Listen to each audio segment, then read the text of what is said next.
Hey guys, I'm back with my last video about school. So in this video I will talk about really specific differences between the two systems without a script, without anything planned, so you guys can see how I speak freely in English. So the first thing I want to show you guys, I think it was my very first cultural shock in America, like that one that hit me like, oh my god, I'm here in America. And that is the transparent backpack. I know it sounds weird, but I just never thought of the fact that people here use transparent backpacks. So as you can see, the backpack's material has like holes in it, so you can see what's inside. For example, you can see that I have Sharpies here, or like books or tests.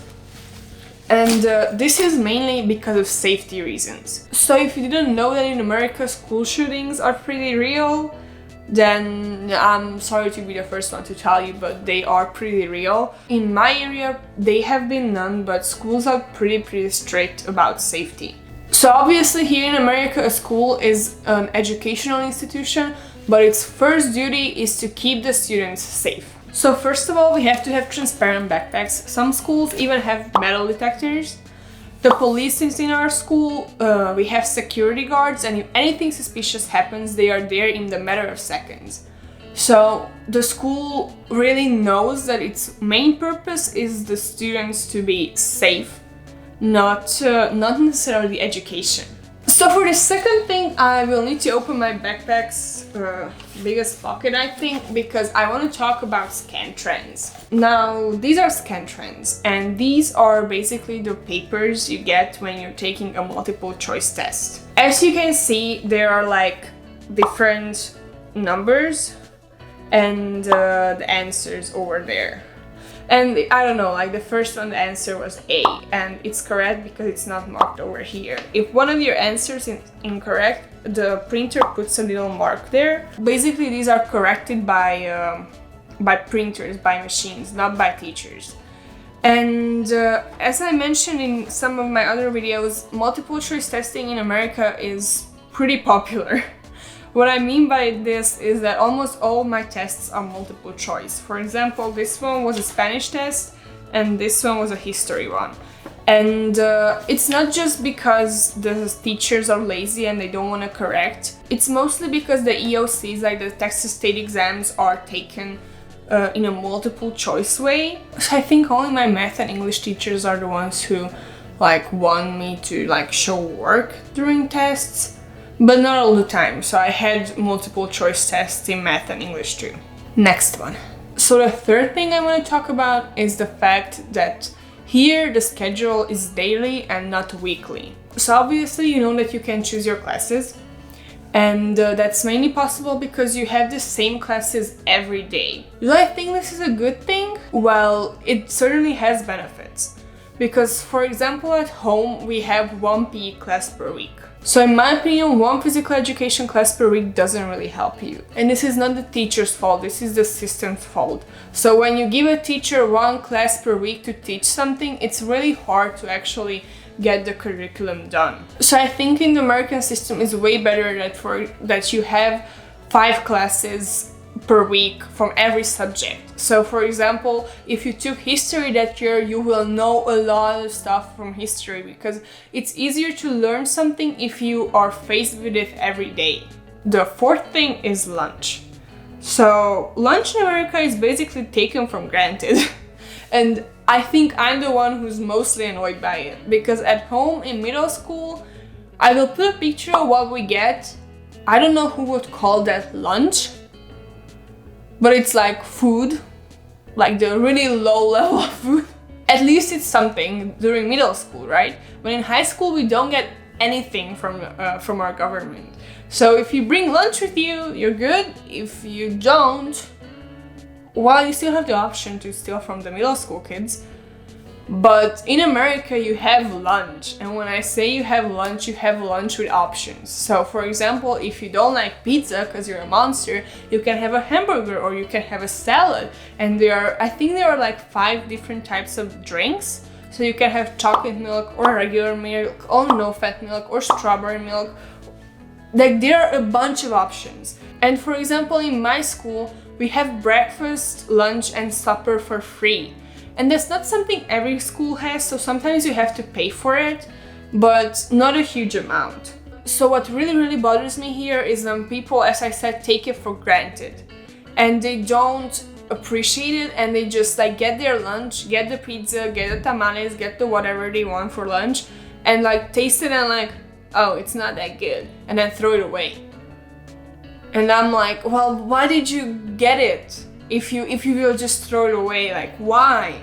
So I don't understand that part. I feel like that's pretty disrespectful towards others. The fifth thing in America that's pretty weird, it's not weird, it's just a huge difference, is that there is public transportation for all grade levels. In my city, they started to have public transportation for elementary children, and we get to choose a bus line. We can travel on freely as students in the city, and that's a huge thing.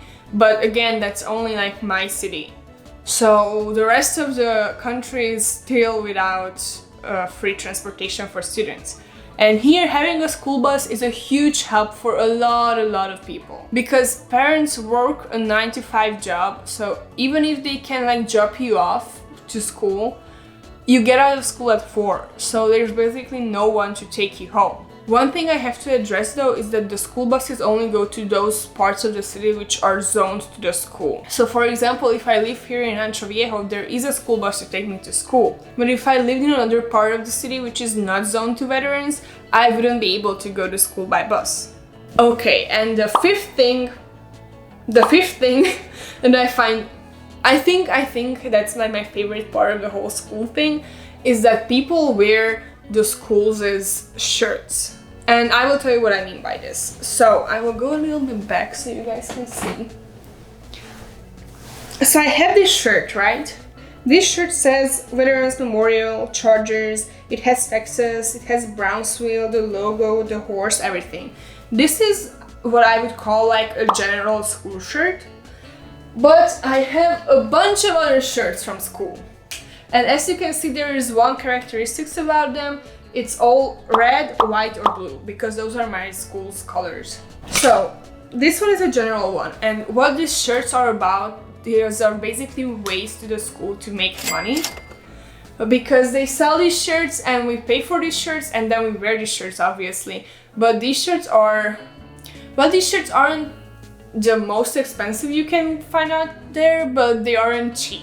So there are different types of shirts, and I will show this one first because I think this one is the closest to this type of shirt. So I got this shirt when there was Cancer Awareness Week, and by buying this shirt we supported cancer patients.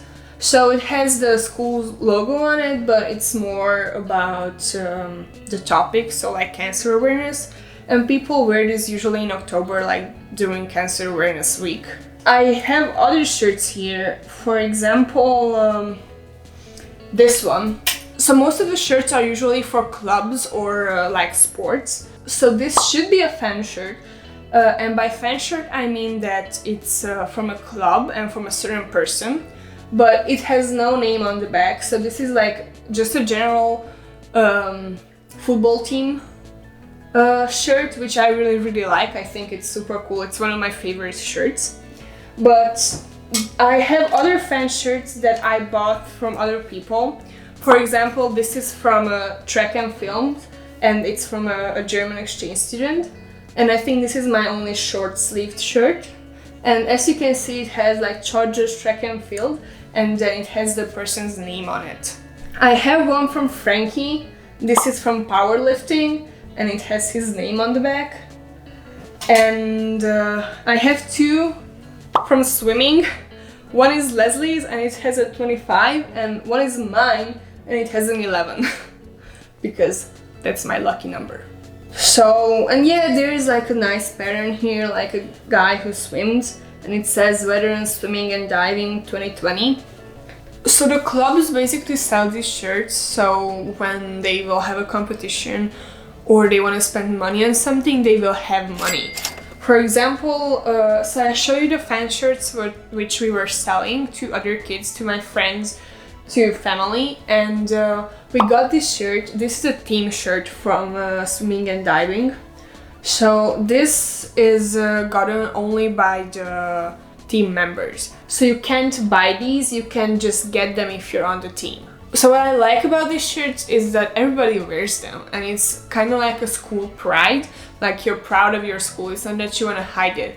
Obviously these are not uniforms, so you don't have to wear them, but if you do, that's a really nice touch. And I really like the idea of students choosing to be proud of their school. So guys, thank you so much for watching. I made this video a little bit shorter so it will be easy to watch, and I really hope I could give you some new information. If you liked it, just give it a thumbs up, leave a comment, tell me which fan shirt of mine is the coolest. You can subscribe if you like these videos, and have a nice day. Stay at home. Bye.